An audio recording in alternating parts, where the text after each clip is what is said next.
My uncle disappeared a few days after they started the trip, and like we lost communication around, I believe, the 4th or the 5th of February with them.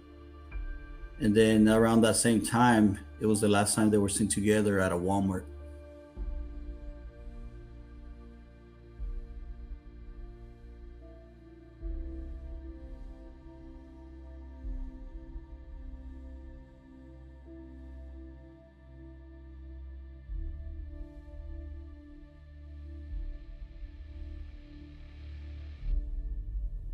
And then I just want to honestly, the way I contacted you, and I know I saw your show, and it's just a lot of people don't know the details, and that leaves your mind to go speculating or saying things. But it was, like I said, from if you was in the funeral, we all loved him. He was not the type of guy to do something like that. He was he was very charismatic, and he was really respected. Through multiple generations of my family, he was like a hero for a lot of us. Mm. Like I said, he was from LA. We buried him in LA. The funeral was in LA. His family's in LA. So once I found the body, like I said, the company just shut us down. They wouldn't want to work with us. So Really? So, CRST, right? yeah.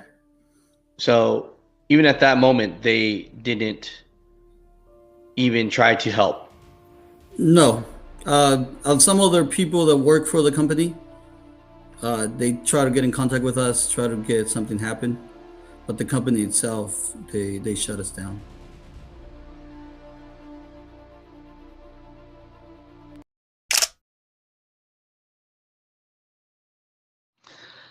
I just want to start it off this interview just by saying that, everything that we're currently sharing uh, is already public record, Yes.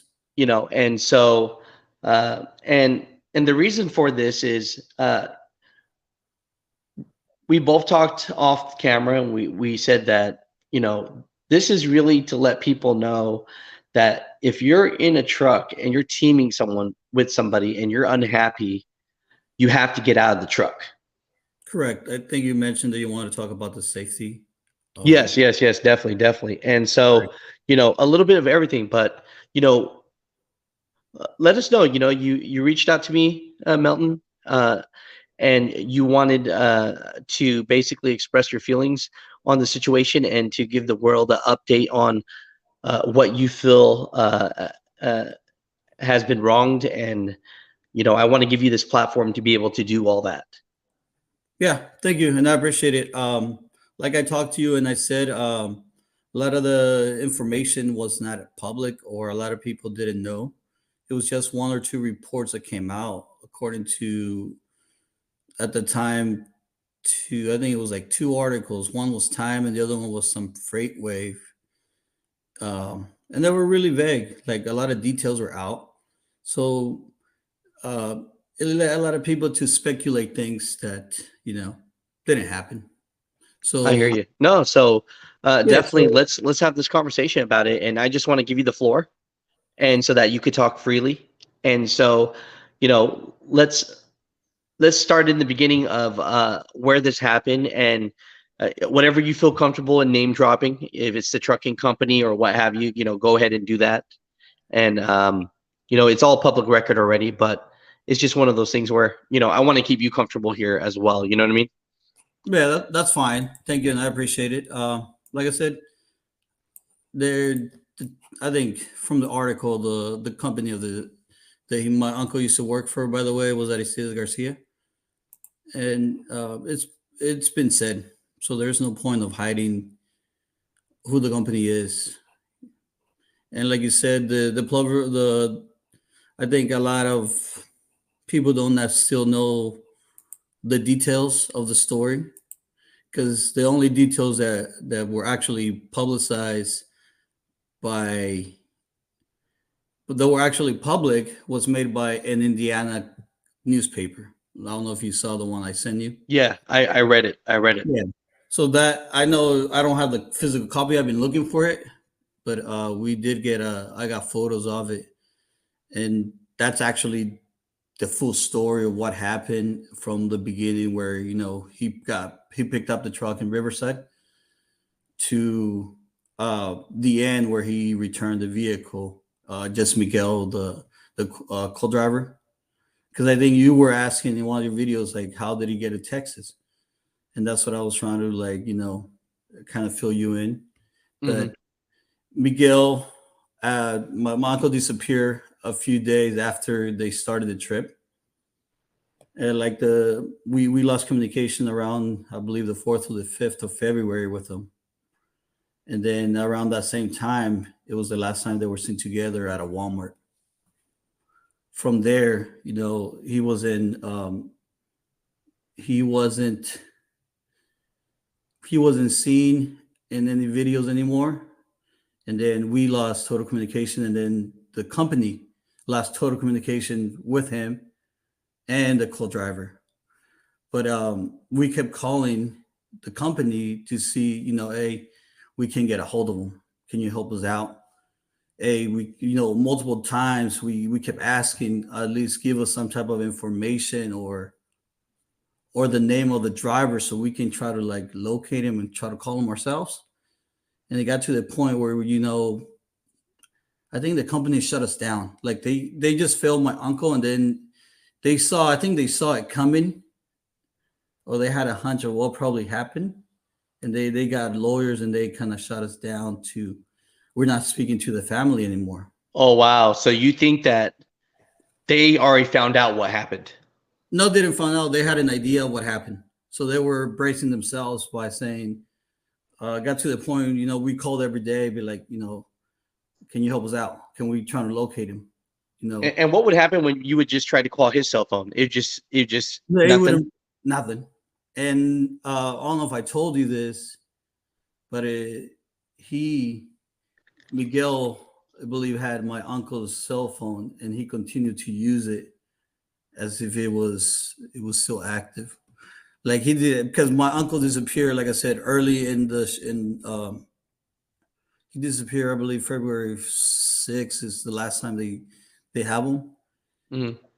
But his truck driver ID, his logbook, everything kept being used as if he was still there. Wow. So it tells you on the paper I sent you that he logged, the company saw, according to the article and what they told us, that they saw that the way he was using login times, and the way everything that was going on in the, like, from the trip, since the beginning, after like the 6th, they realized that the trip had become erratic. Like, he was missing, the way that we're logging time was erratic on the for the logbooks on the trucks. He was missing deliveries. He was still making the deliveries, because, like I said, this happened early. It happened February 6th, so he didn't come back to Iowa till February 24th. So all this time, he still made the deliveries. He went to Sacramento. He was involved in a hit and run. The vehicle that they drove was involved in a hit and run in the homeowner fence. They hit a fence. This was around, I think it's like February 16. They hit a fence, and they did not report it. So the company had seen things were going, like, my uncle was not a new guy. He'd been driving for 14 years. So he knew what to do. So when the truck, they noticed things were going wrong with the truck, and the way it was going. So I think they embraced, and I think the last thing they told us was to wait till they deliver the truck. They told us that the truck was still moving, therefore, and making the deliveries, therefore they were okay. And then his pin was still being used, so they assumed he was using it. Mm. And like I told you, this guy pretended to be there. It wasn't until the 20, I believe the 23rd, the night before that, he even requested leave from the company. He requested days off, and he signed the way he signed. My uncle's, he's got multiple names. He had a middle name. It was Aristides Heriberto, and the way he signed, he usually didn't sign with one name. He only went with one. And the way they signed the leave, it was eight, like the one that shows on its license. And he never done that before. So all these things are things that it seems that the company picked up, but they didn't want to do nothing. We tried to talk to him and be like, hey, you have the manifest. You know where the truck's gonna be. You know where the truck is. We can't locate him for a couple of days now. Can you please send a unit or a police or someone that can go and investigate and see if he's in the truck? But like I said, it seems that somewhere in there, the company just shut us down. They lost total communication, and they just, I guess they embraced what was coming. And it wasn't until the truck, Miguel showed up to Iowa with the truck, and my uncle wasn't there, and they were like, "Hey, where's he at?" And I guess I don't know if I told you this, that he had a story that he said a day before on the 23rd in Illinois that my uncle was feeling sick, and therefore he walked off. He just got off the truck and he just disappeared. He just walked off, and Miguel didn't know what to do. He didn't know whether he couldn't find him later on, and then he just drove to Iowa. And when that happened, the company interviewed him, and they thought it was weird. So the company called the police and reported him missing. Reported my uncle missing, and then from there, they didn't have enough evidence. Like I told you, he was able to clean up the vehicle. Not good, but he also waited like 3 weeks to clean up the vehicle. They have him on video buying the supplies by himself. They have him on video scrubbing the unit. Like, he parked in a parking lot where cameras were facing the truck.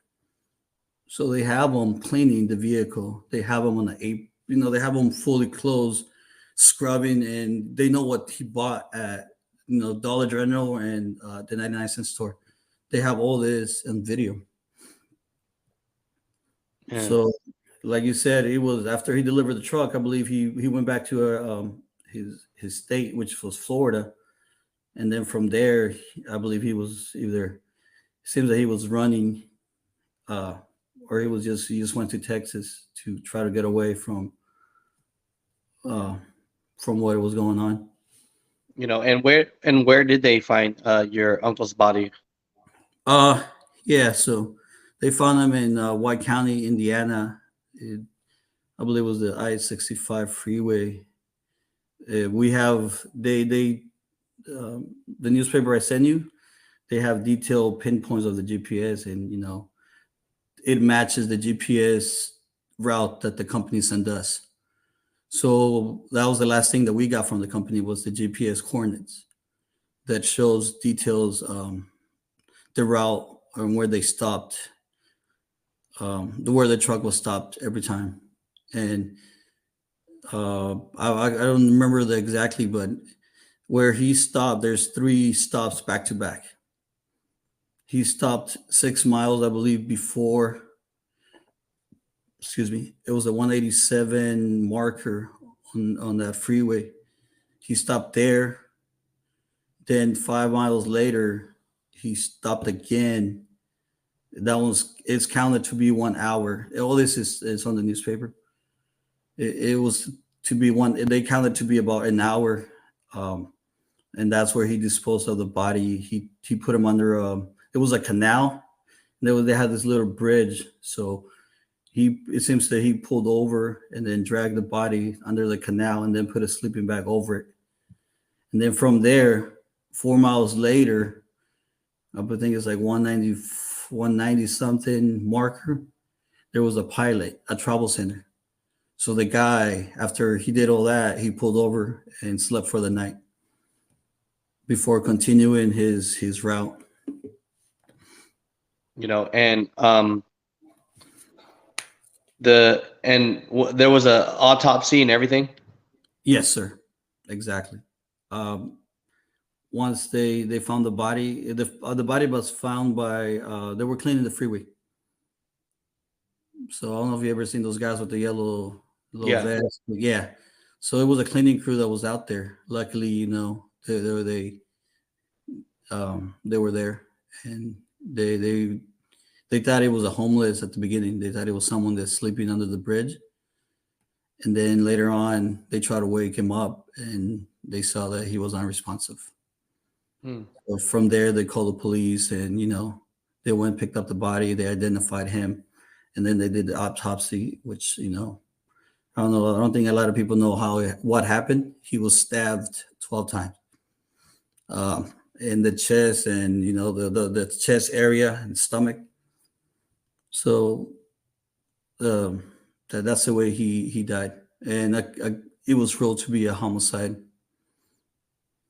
And I know we talked off the phone, but you were thinking that possibly he could have been at the time sleeping in his sleeper berth. Oh, yeah. We like I said, we know a lot of details except what happened inside the cab. Like we have the prequel.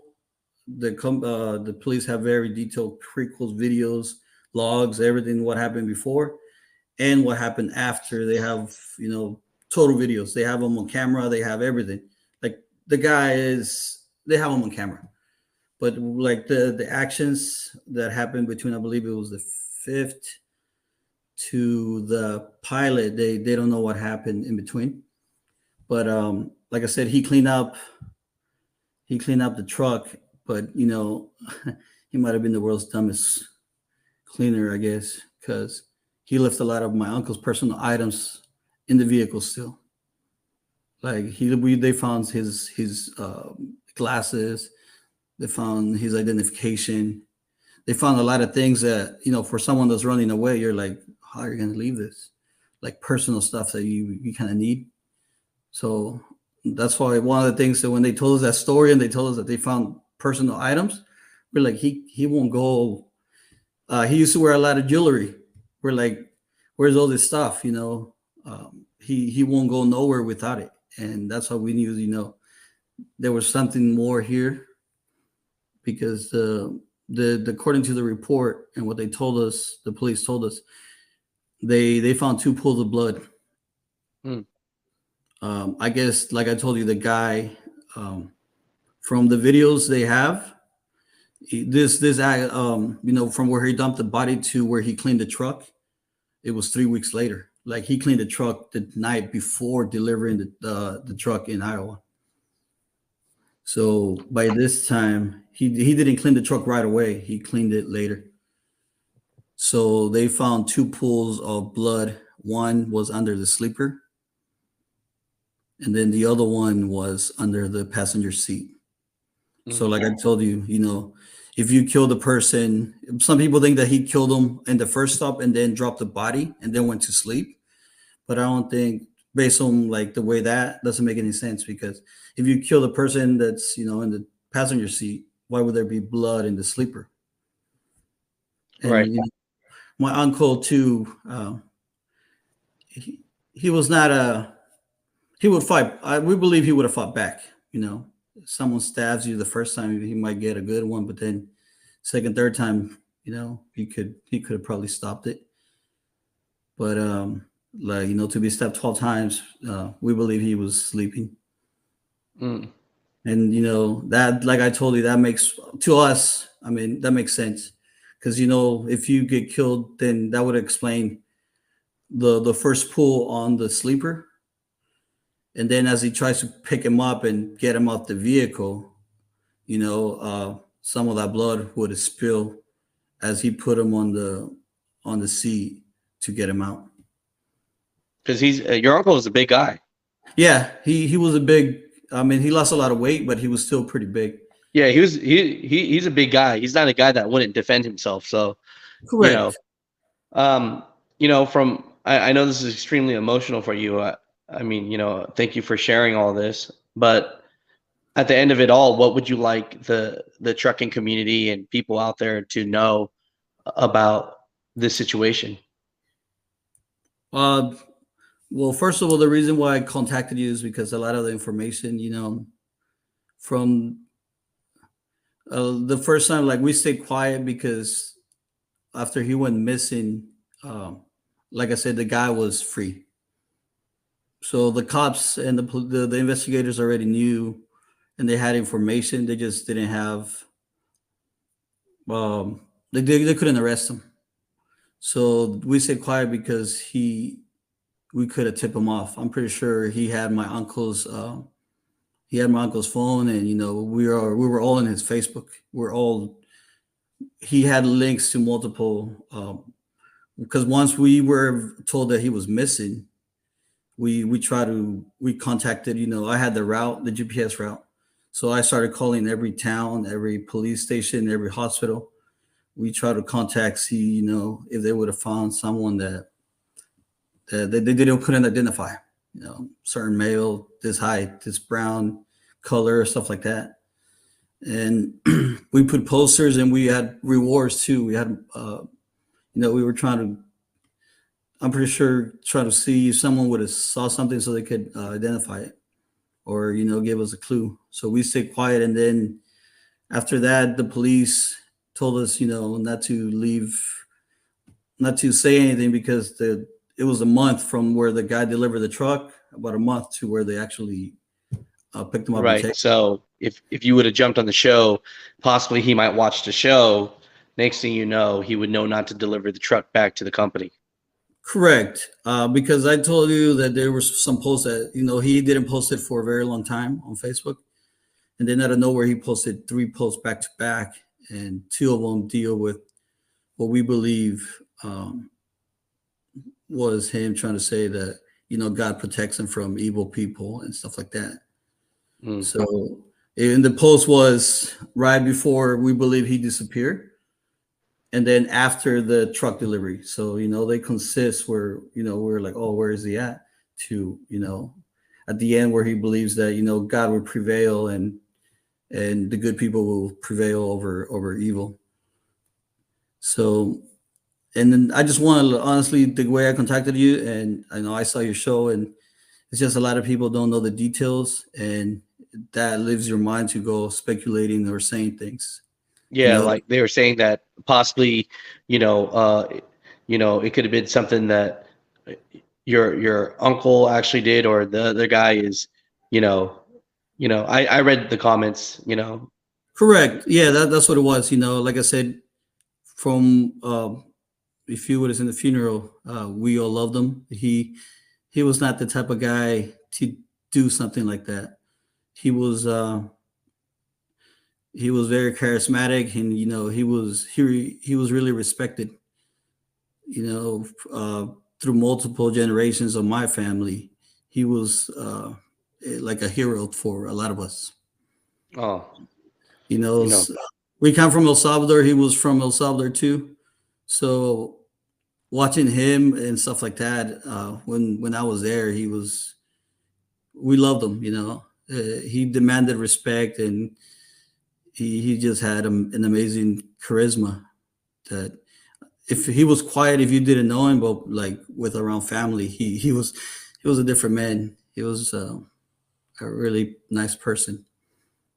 no, So I can see the way you talk about him, correct, and yeah. So it's just one of those things where I'm just, I just want you to be able to share your story, and hopefully, they get down to the bottom of this, okay, and definitely all the mother truckers, all the truck drivers out there that watch this, definitely put well wishes and prayers for the family. And no, we appreciate you. You know what I mean, Melton? yeah. The other thing why I did this with you is because we believe the company, and I think you were talking about this, they are responsible for the safety of the drivers. If I hire you as a driver and I expect you to go on a 30-day, 10-day long haul, you should have accountability. not just, hey, here's my truck, I'll see you in a month, come back. Mm, And they should, I believe they should have some type of accountability. And like you were saying, if the person to I know I drive for the company I'm an electrician, I drive with them, and I know sometimes you get two people that can't coexist. It doesn't matter if it's for the money or the company. Some people just don't get along. right. So in this case, if something like that happened, which I don't think my uncle saw it coming, honestly, you know, he would have not fell asleep, or he would have not stayed in the vehicle knowing that this man was, snapping, or in his final point, that was gonna go him in to commit a crime that he did. So, for truckers out there, I know you guys have to do it. It's for the money. You gotta go out there and drive, but have your family. You gotta have a plan. I think it's what you gotta have a plan on. Tell someone where you're going and when you're coming back, or what spots. I know sometimes you guys get to see the manifest or where you're gonna be. So, because the last thing we wanted, was trying to say, "Hey, he's missing." That was, I think, the hardest thing. And the company wouldn't help us. They at one point they are like they just like shut you down. So it became most of the family just looking for him. So you need to have a plan. Till someone where you're gonna be, where you're going, your final destination, what time or when you're gonna be there, and not to stay if you're having issues, not to stay in the vehicle. I think the company should allow you time, or have someone that can resolve issues. If there's issues that you and your driver can't resolve yourself, there should be some type of, a let's take a minute here, let's bring someone else and try to see what's going on before you guys keep going on a 30-day travel or 30-day hole.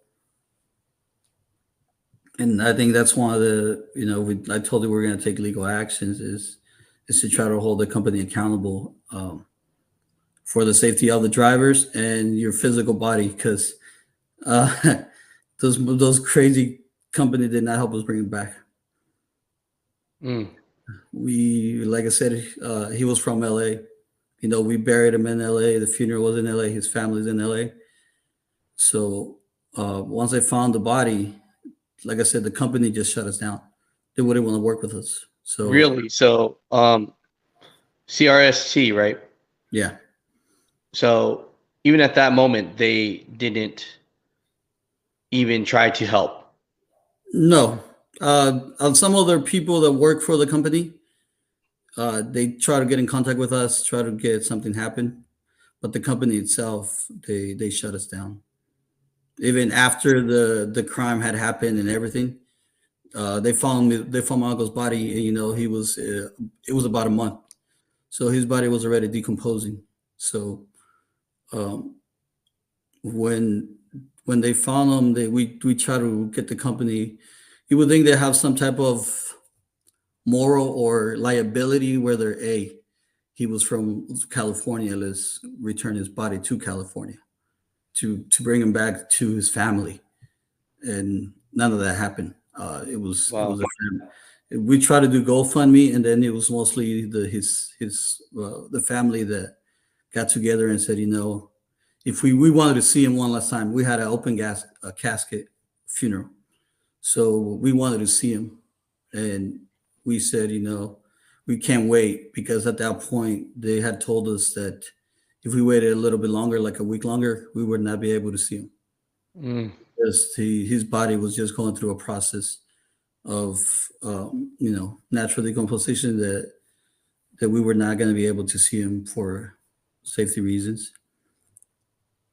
yeah, And there's, I appreciate you guys, you for sharing the story, Milton, and you know, um, prayers to your family, to your health, and just, we'll get this story out just to let everybody know, the absolute truth of how it went down, and possibly how, if other trucking companies are watching this, they could do better. So, I think so. They can do a lot better. A lot better. You know, no, like I I said, appreciate you. No, thank you for being on the show, brother. uh, thank you. Thanks to you and your viewers. You know, I appreciate giving me this time to speak out and tell them what really happened, uh, beyond what the articles have written about him. And if you drive, you know, stay safe. I hope you guys don't encounter, or this is one of the reasons we're trying to do this, is so no other truck driver can, or if his family can, will go through the same thing that we went through. You know, uh, as a truck driver, I think you shouldn't be thinking that your co-driver is going to kill you at night, or you shouldn't. You know, if it does happen, you want the company to have some type of responsibility of saying, "Hey, where's my driver?" Not a month later, not a year, you know, and they should have some type of accountability and safety. That's one of the main reasons we're doing this, because um, we should have not been put in this predicament by the company. You know, I agree. I agree. Well, no, thank you so much, and we'll make sure we get this out and the story out so others will know. And I think you helped out a lot of truck drivers and potential truck drivers that are getting into the game. The dangers of sometimes, co-drivers. Hey, if it doesn't work out, you gotta jump ship. So, correct. Yeah, you should. Safety should be the first thing. So if some, like I said, you gotta do money. You know, we'll trade anything, any money that we have to bring him back. But you know, his life was worth a lot more than anything we have. And it looks like that company just saw him as a driver's license. You know, he's gone now, and they just hire someone else. It's just a number. well, no, thank you, brother. All right. Thank you, Alex. Have a great day. All right, you too. Bye.